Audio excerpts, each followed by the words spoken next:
What's the difference between the yellow and the white PTFE tape?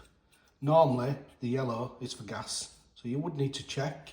But on this one here, it says gas PTFE, threaded seal tape.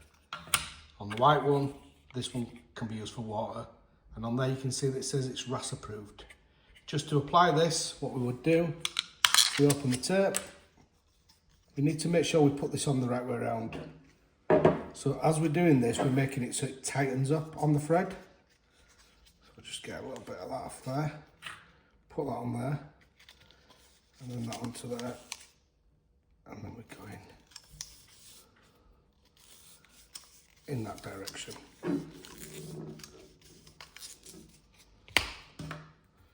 Tighten that on a bit onto there, and then when you get your pipe, as you tighten that, this bit of the PTFE is tightening. If you put it on the wrong way around, as you're tightening that, it'll start to undo this PTFE on here, so it wouldn't do a very good job. And that's how you install PTFE tape.